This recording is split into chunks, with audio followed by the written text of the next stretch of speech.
Hey everyone, welcome back. This is chapter 104C. I hope you've been following along and I hope you've been learning a lot. I try to cram as much information, valuable information as I can into each chapter, and I hope that I share some information that you can't find anywhere else. So now onto the king's money. In 1792, the people of the newly established United States of America had just gotten rid of a king, and our founding fathers, George Washington, Thomas Jefferson, John Adams, Benjamin Franklin, Alexander Hamilton, and James Madison opposed of having a king or a living or even dead person on their coins, so they chose Lady Liberty, and her portrait stayed on all circulating gold coins until the very end in 1933. The only circulating gold coins that did not feature Lady Liberty was the $2.50 and $5 Indians and the commemorative gold coins. The first unofficial gold coin minted in the United States was a 1787 Brasher du Blanc, which was a privately minted gold coin that was struck by goldsmith Ephraim Brasher, who was a good friend of George Washington, and it featured an eagle on the reverse and a sun rising over mountains in the obverse. It's beautiful. There are two designs, the New York style and the Lima style, both minted to match the same size and value of the Spanish gold 8 escudos coin of the era. There's only about 7 known, so it's extremely rare. Something very important to remember is at the same time the U.S. Mint started minting coins between 1793 and 1794, the French Revolution was in its peak of instability. Louis XVI and Maria Antoinette had just been beheaded, and it was not normal times. France had degenerated into pure anarchy with the Reign of Terror. Meanwhile, the fledgling United States was trying to establish its place as a sovereign nation in the world. And also, the Haitian Revolution, which started in 1791, caused refugees to flee to Philadelphia, which was then the capital of the United States. They brought the 1793 plague with them. It was actually a yellow fever epidemic, but the outbreak decimated the city's population, with about 10% of the residents dying and within just a few months. And it led to widespread panic, mass flight out of Philly, and a collapse of public services, impacting the nation's fragile government at the time and also temporarily shutting down the U.S. Mint.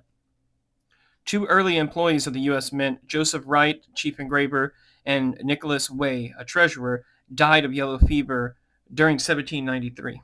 The outbreak was so severe that it caused the mint to temporarily close. We could have possibly had coinage in 1792, but the limited staff made it difficult.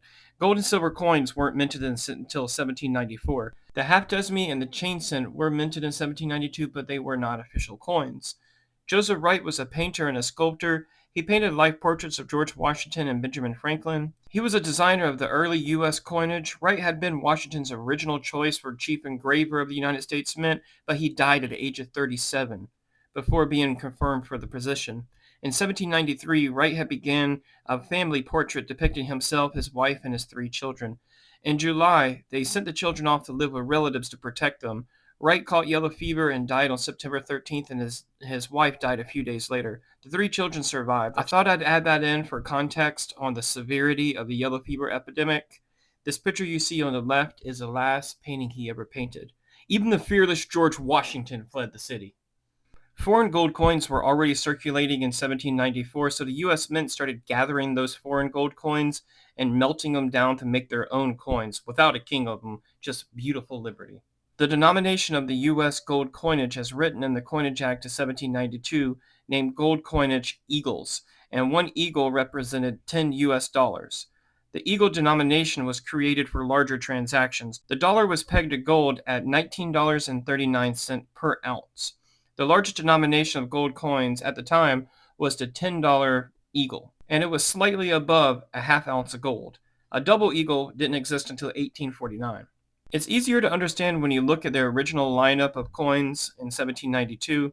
One gold eagle was worth $10, one silver dollar was worth 10 silver dimes, a silver dime was worth 10 cents, and a cent was worth 10 mils. The gold coins were minted with 91.67% gold and 8.33% copper to make them more resistant from scratching, dents, and wear from handling. The silver coins under the Coinage Act of 1792 were supposed to be minted at 0.8924 purity, but for the first couple years, the flowing hair dollars were minted in 0.90 or 90%, and they were considered illegal. It's funny how a tenth of a percent difference in the purity makes a major difference back then. The United States was the second country in the world to use a decimal system of dividing units of money by tens or hundreds. The Russian ruble was the first to use the decimal system in 1704, but the Russian decimal system wasn't as organized as the US's. The 1794 ruble sort of looks like an American coin when you look at it. The UK didn't make the switch to the decimal system until 1971. They were late. The 1795 $5 Draped bust half eagle was the first official gold coin minted by the United States Mint, authorized by the Coinage Act of 1792.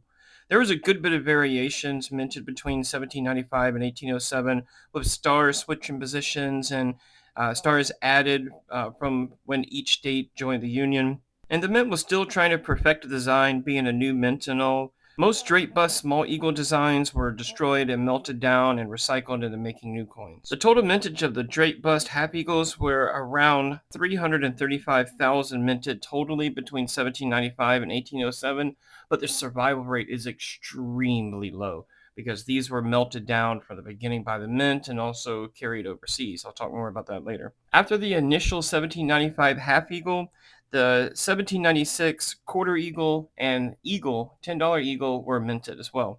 The total mintage of the Draped bust eagle, the $10 gold coin, was around 134,557. Only 432 were delivered in 1796. And for the quarter eagle, the total mintage was only about 19,000. And about 1,395 was delivered in 1796. And there were some with stars or without stars. So these series have a lot of different variations, but also a very low survival rate.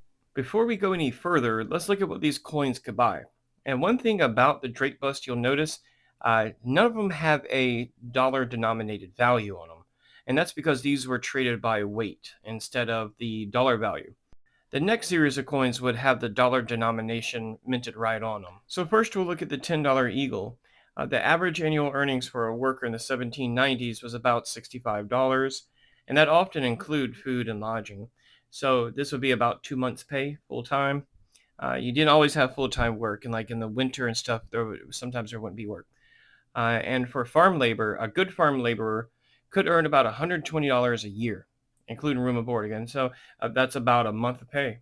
And a skilled tradesman like a carpenter or a hatter or a silversmith in New York could be paid about $200 to $250 a year. The $10 gold eagle would be about 2 to 3 weeks worth of pay.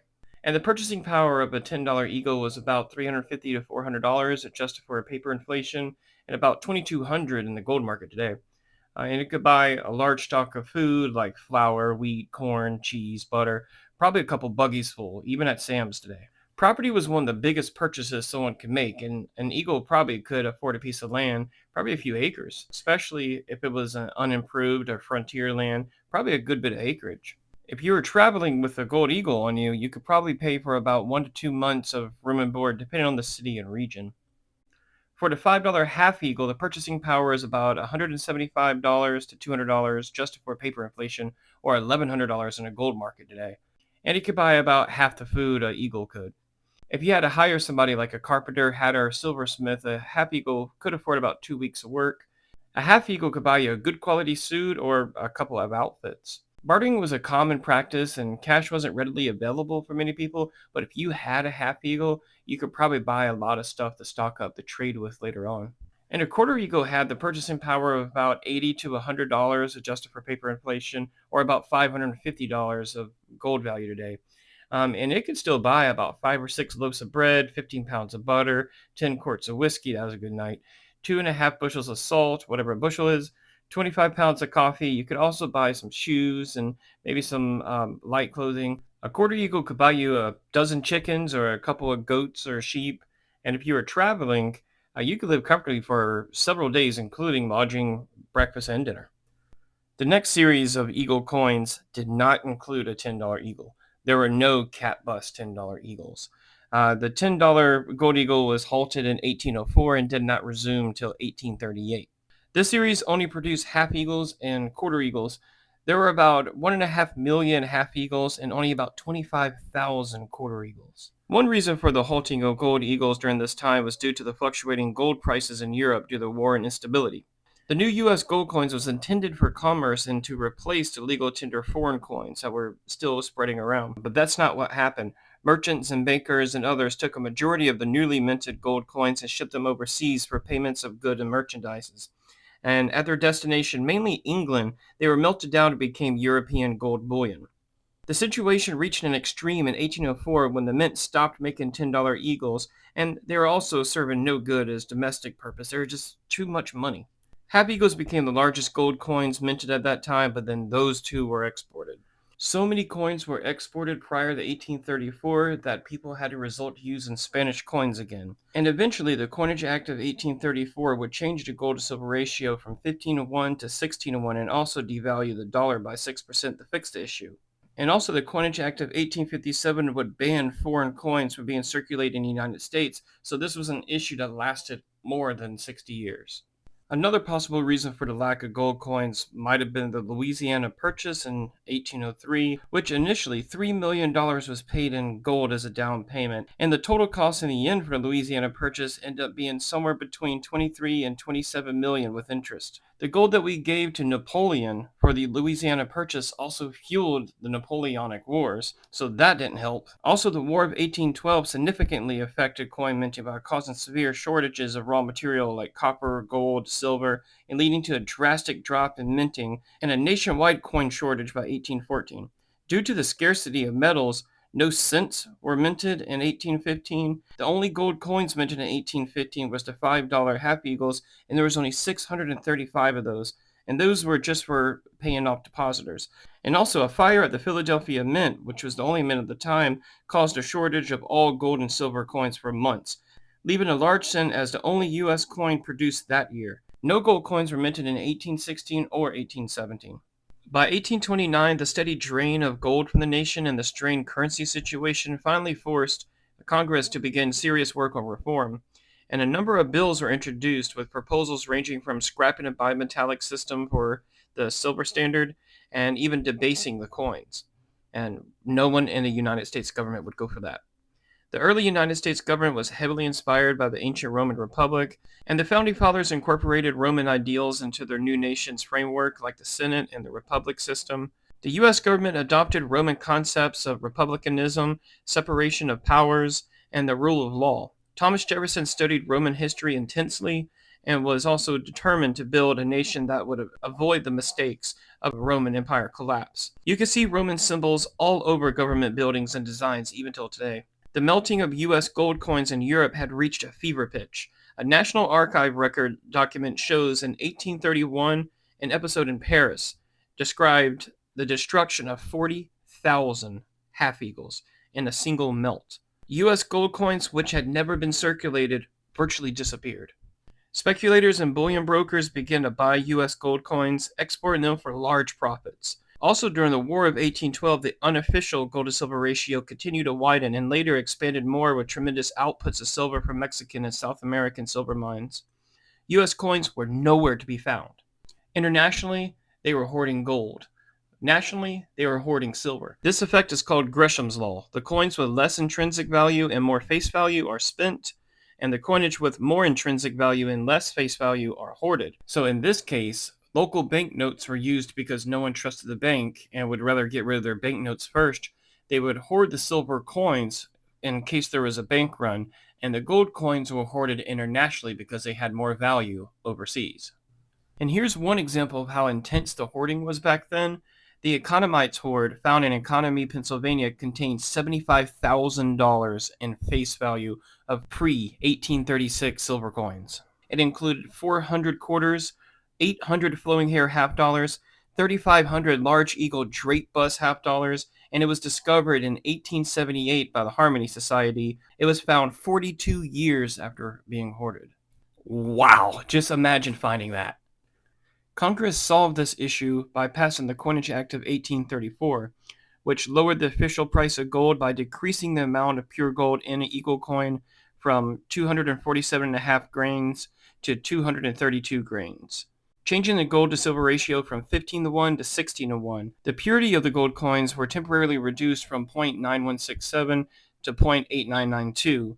This was done to adjust the metals ratio during the conversion. The act also adjusted the gold price peg to the US dollar from $19.39 per ounce to $20.69 per ounce. It was later adjusted down by 2 cents to $20.67, which we know today that it was before 1933. That was done with the Coinage Act of 1900.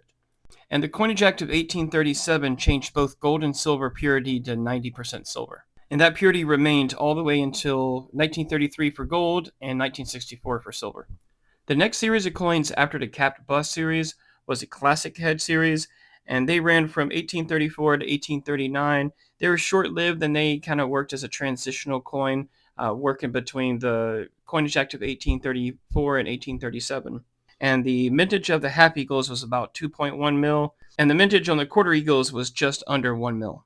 The next series after the short-lived classic head was the Coronet head, and this is my favorite series, and it's also the longest running series. The series ran for 69 years, and it also brought back the $10 eagle, and it introduced the $20 double eagle.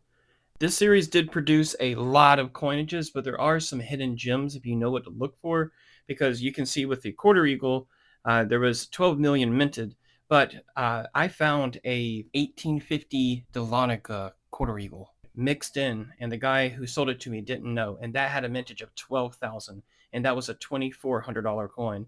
But there's a lot of gems if you know what to look for, because there were the New Orleans mint that opened up, the Charlotte mint that opens up, the Dahlonega mint that opened up, the Denver mint that opened up, the Carson City mint that opened up, and the San Francisco mint, all around the same time these coins were produced. So you get a lot of hidden gems and a lot of low mint coinage if you can study the mintages right.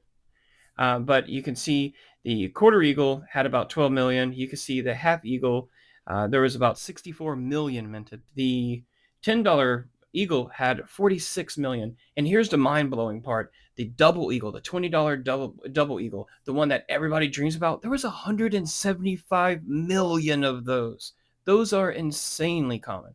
But there are some years like the 1870 CC, which is the queen of the Carson City coins, and there's only a handful known. Those are extremely rare. So that's why I love the series. One, it's beautiful, but also there is a lot of key dates in the series, and you can make a lot of money, or you can find some rare coins in the series. This was also the coin that was minted throughout the most tumultuous times in U.S. history, through the Civil War, through the Coinage Act or the Crime of 1873, through the suspension of the species payment and the Species Resumption Act of 1875, and it was the coin minted during the true gold standard of the United States that lasted 54 years. I'll take a break from the slideshows and actually show you a coin that I have, and this is a 1879S half eagle.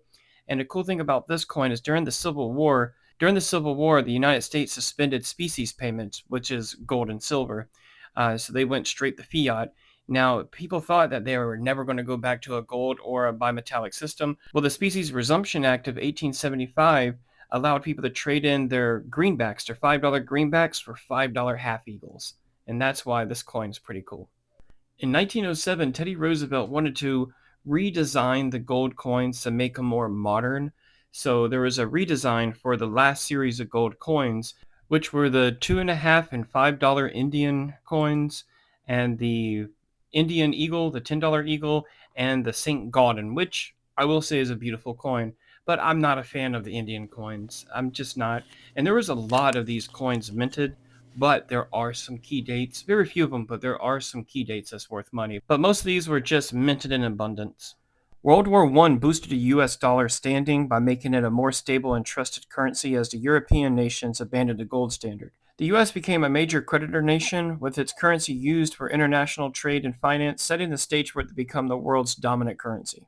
As the US supplied war materials and food to the Allies, it became the world's leading financial and manufacturing power by the war's end, displacing Great Britain. The Federal Reserve helped to finance the war by facilitating sales of war bonds and providing loans. After the war, it helped bring down inflation by asserting its independence, playing a role in managing the economy. The U.S. provided substantial financial supports in dollars in the reconstruction of Europe, further cementing the dollar's importance in the global financial system. World War I made gold less desirable because European nations, crippled by war spending, abandoned their gold standards.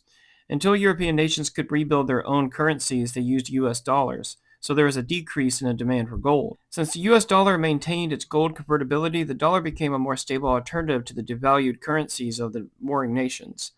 This shift ultimately enhanced the global standing of the US dollar, transforming it into a substitute for gold in international finance. So gold took the back seat between 1915 and 1929.